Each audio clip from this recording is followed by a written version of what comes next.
Hi, welcome back to the Dental Garden podcast. And I'm Dr. Frances Ershad. I'm a dentist here. And I'm Anna. I'm a dental assistant here. And today's topic is, how old should children be when they first go to the dentist? All right, let's dig into it. When should a child first visit the dentist, and why so early? So, what the pediatric dentists say is actually children should start visiting the dentist as soon as they get their first baby tooth. And I think, or does it say why as well? Yeah. Okay, just in case that was the next question, I'm always like over. So, I think part of the reason is so that we can help the parents to know how to take care of their baby's teeth, because it's a bit different to how you take care of adults' teeth.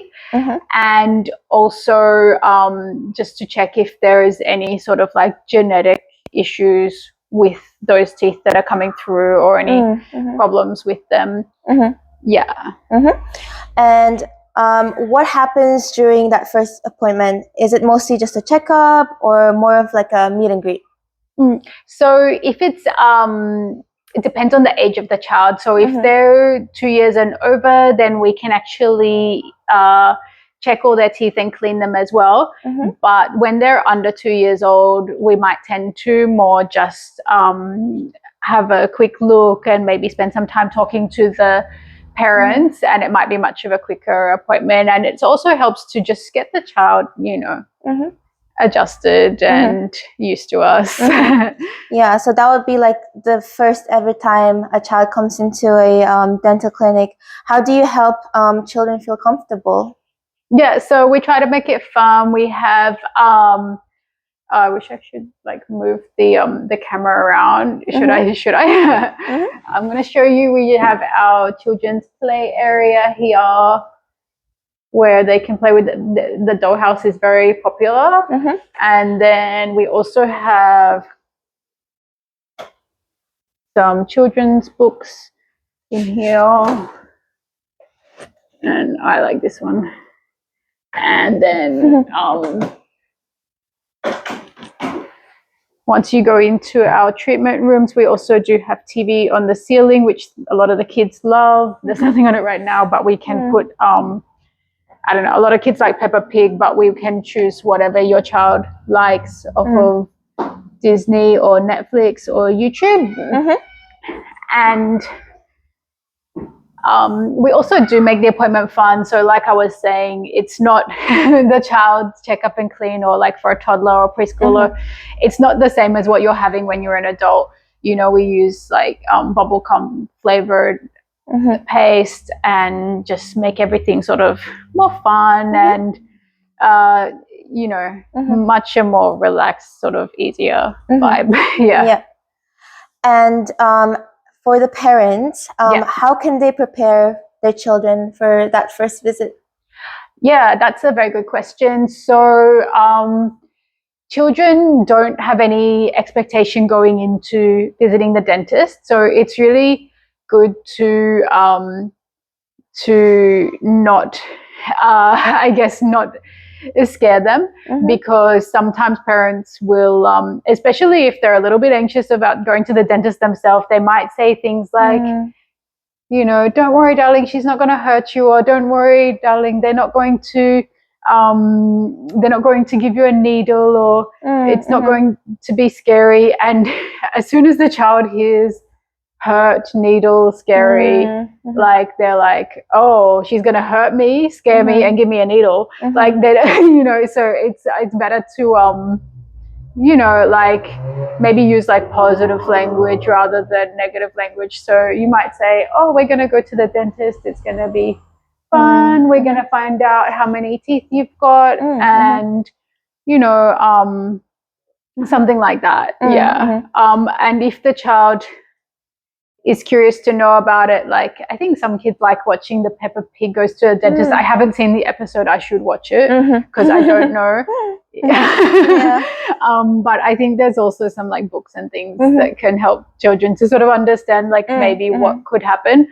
I do have another video which sort of walks through a dental appointment, but it's more for an older child. I need to do one for a young child, but I need to get a volunteer baby, or maybe we can just get like one of the dental assistants to pretend to be the baby. That'll be fun. Yeah, so we talked about how parents can prepare the child, but in some cases, the parents themselves can be a bit nervous about bringing their children in. What advice would you give to parents? I guess if one of the parents is less nervous than the other one, then the less nervous person should bring the child rather than the more nervous person. And maybe if you are a bit nervous, just try to avoid saying anything at all. You could just be like, oh, we're going to the dentist. And then, you know, like don't give them any expectations and just let them figure it out for themselves. Yeah, I don't know. Yeah, and while we're talking about parents, what are some signs parents should look out for in their child's oral health? Yeah, so I guess you want to, I guess there's so many things, but if you do notice anything on their teeth that you expect is unusual, like any dark marks or stains or that sort of thing, you might want to ask a dentist about it. But with the child's teeth, it's not just the individual teeth we're looking at, it's also their facial development. So we'll also be looking at things like thumb sucking or using a dummy or pacifier or like a bottle or sippy cup and that sort of thing. Sometimes it's better to limit those things to allow the facial development, and also making sure that once the child is able to, that they should have lots of hard and crunchy food like carrots and cucumbers and I think you can get those like bread rusks or, you know, whatever's hard and crunchy, because that helps to strengthen and develop their jaw, exercise the jaw a bit, and get it growing big enough to fit their teeth. We've just talked about some foods. They might want to, to interrupt you. There was one more thing, is just like the breathing. They might want to also look at whether the baby or child is breathing through their nose or through their mouth. Obviously, like when the child is born, they need to be able to breathe through their nose so they can feed. But if you do notice your child breathing through their mouth quite a bit, that also can be a concern for the facial development. I was just saying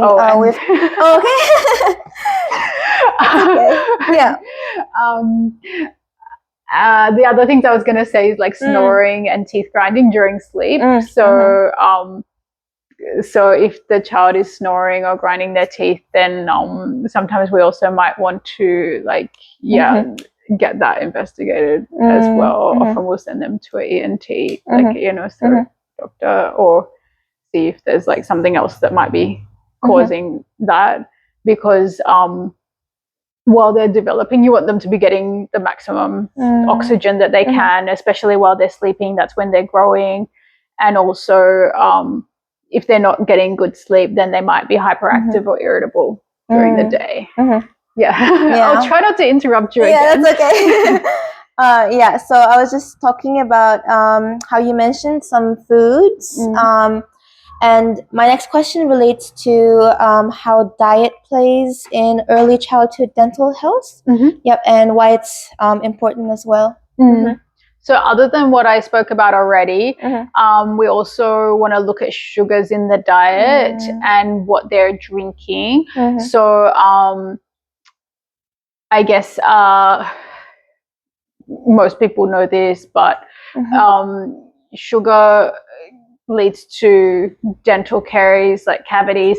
The way this happens is when you eat sugar, there's always bacteria in your mouth, and that bacteria, when they consume the sugar, they turn it into acids, because the bacteria kind of like excrete acids, and then those acids can start to dissolve your tooth, and then those bacteria will go into the dissolved enamel and start eating away at it more, and then that's what can cause caries or cavities.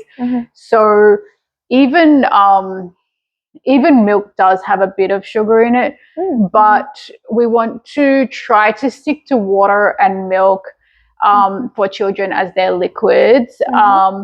Depending on the age of your child, stick to what your doctor says for what milk they should be having. But we want to try to avoid sweet drinks like fizzy drinks or juice or sweetened milk or that sort of thing. And then for children over 2, they shouldn't be having milk overnight while they sleep. It's better to just have water. So if they want to wake up and drink something, if they can have water, that will be better for their teeth than milk. And then as far as their diet during the day, trying to stick to more natural foods that you can see that it came from a plant or an animal, obviously is always going to be better for you in general. But after having any, you can't just, it's very difficult to avoid foods that are going to damage your teeth, because pretty much any carbohydrates can be used by the bacteria to cause dental decay. So it's important to, after eating anything that contains carbohydrates, which is pretty much most of what we eat.